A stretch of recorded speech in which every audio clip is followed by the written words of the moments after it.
I'm gonna miss GTA in that. He had just admitted she wasn't breathing. He'd just told emergency services he thought he'd killed someone, and yet, as officers placed him in handcuffs, his voice cracked over something else entirely. I'm going to miss GTA. There was no remorse in sight, not even denial, just the realisation that prison would mean missing the release of a video game, a moment that would go viral for all the wrong reasons. But to understand how we got to that moment, we need to rewind.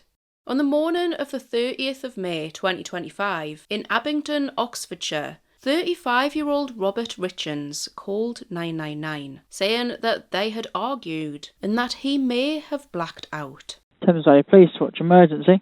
What I'm about to tell you, have you got my location? Because I've done something quite serious. Well, I can attempt to locate you if need be, but what's going on?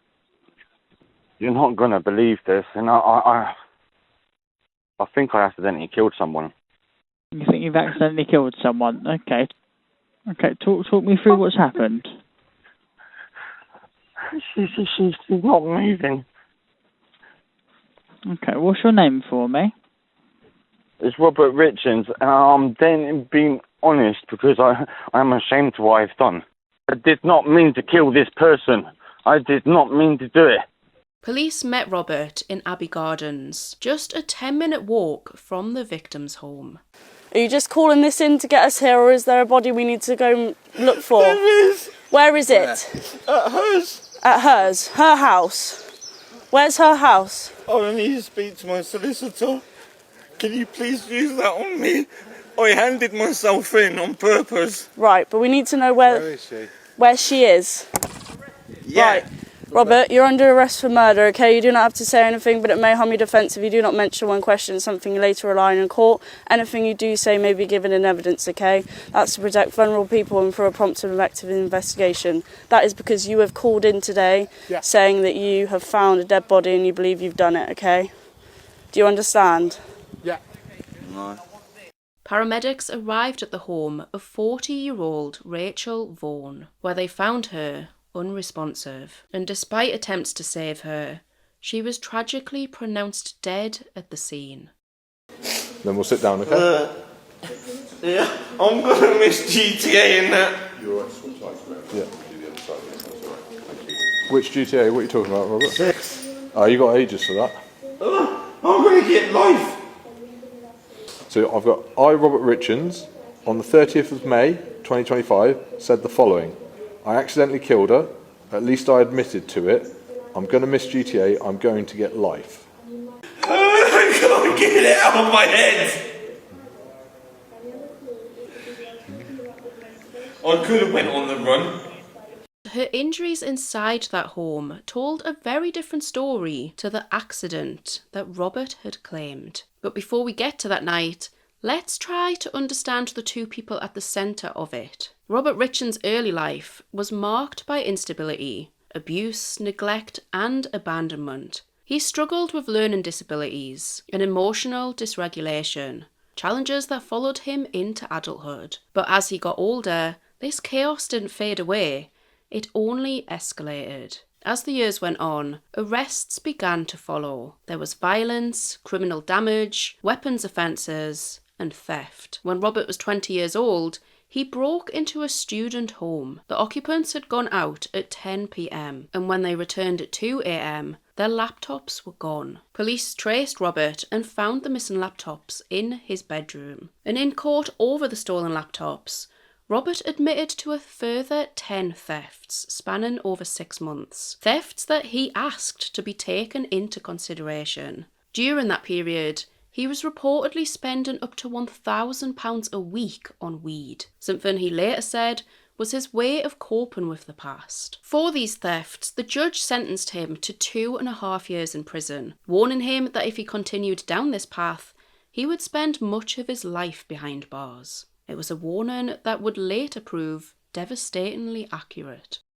Robert met Rachel Vaughan in spring 2023. Rachel lived with her family until her mid-20s, and she faced her own struggles growing up. She too lived with learning difficulties, which she struggled with from a very young age, challenges that stayed with her into adulthood. Over the years, she also faced anxiety and depression. Rachel is described as gentle and sweet-natured, a woman who didn't have a mean bone in her body. A support worker called her a people-pleaser, timid, eager to keep the peace, and someone who would never hurt a fly. And beyond anything else, she was a mother. Rachel had a young son who she was completely devoted to. Rachel's mum would later say that she had a pattern of falling into unhealthy relationships, that she would often trust the wrong people. And Robert Richens would prove to be no different.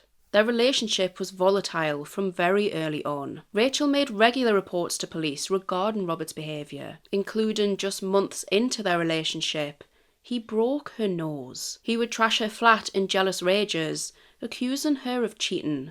And then on Valentine's Day 2024, he became angry, grabbed a large knife from the kitchen, and struck her over the head. And this behaviour didn't remotely go unnoticed by friends, family and neighbours. Rachel's family described Robert as controlling and manipulative. And a friend of Rachel's stated that her boyfriend had been knocking her about for years. But when confronted about his behaviour, he reportedly remarked, "She's just as bad as me." Throughout the relationship, he tried to isolate her, pulling her away from her friends and support networks. And possibly most chilling of all, police found a handwritten note hidden in a notebook. It read, "He keeps controlling me by telling me what to do. He is always shouting at me."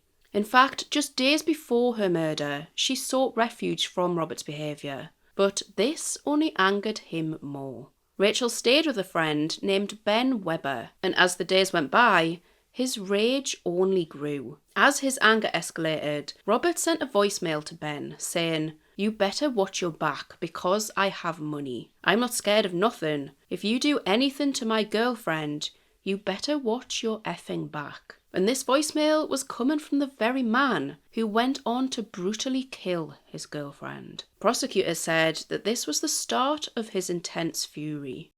When officers arrived, it was immediately clear that this had not been an accident. There were clear signs that someone had tried to clean the area, that thought had gone into concealing evidence. Robert had actually stayed another 5 hours after he attacked Rachel. He changed her out of her blood-stained clothes, redressed her in clean clothes, and placed the bloody ones in the washing machine. This is where they were later found, still waiting to be washed. And then he even had a bath. But at no point did he try to seek any medical help, and at no point did he try to save Rachel himself. The violence had been so severe that blood spattered across the walls, and when the post-mortem results came back, they confirmed the true extent of the brutality Rachel had suffered that night, and further confirmed that this was no accident. The results showed at least 64 blows of blunt force trauma. Major rib fractures were present,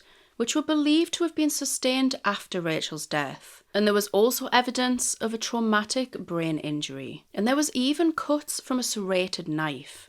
Injuries that hadn't caused her death, but did raise serious questions. In court, prosecutors suggested that these may have indicated an attempt to see whether he could dismember her body. This theory stemmed after Robert had mentioned to one officer, "I could have dismantled her." This attack hadn't been sudden. It hadn't been a single strike in the heat of the moment. It had been a prolonged attack in her home, the very place that she should have felt safest. He punched Rachel, he kicked her, and he stamped on her over and over again. Between 10 p.m. and midnight on the 29th of May 2025, the night of the attack, neighbours even heard it. At least 3 of them later told police they heard loud, shrill screams coming from Rachel's flat. It's not clear where Rachel's son was during this attack, whether he was home with Rachel and present in the flat that night, or whether he was being looked after elsewhere, but we can only hope that he wasn't there that night. But what is clear is that a child lost his mother,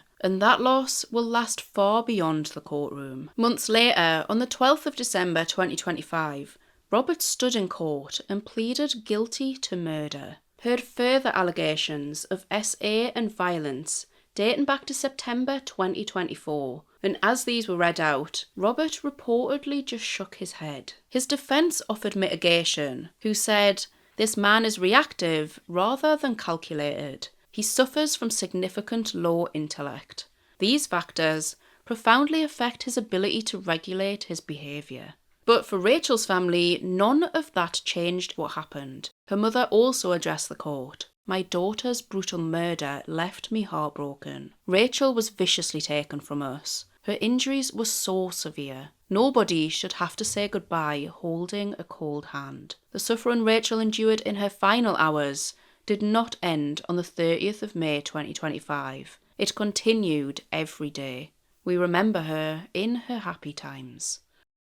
On the 6th of February 2026, the judge told him that his actions were heartless and sentenced Robert to life in prison with a minimum term of 16 years and 1 month. He said he would miss a game, but her son will grow up missing his mother, a woman remembered as gentle, kind, and incapable of hurting anyone.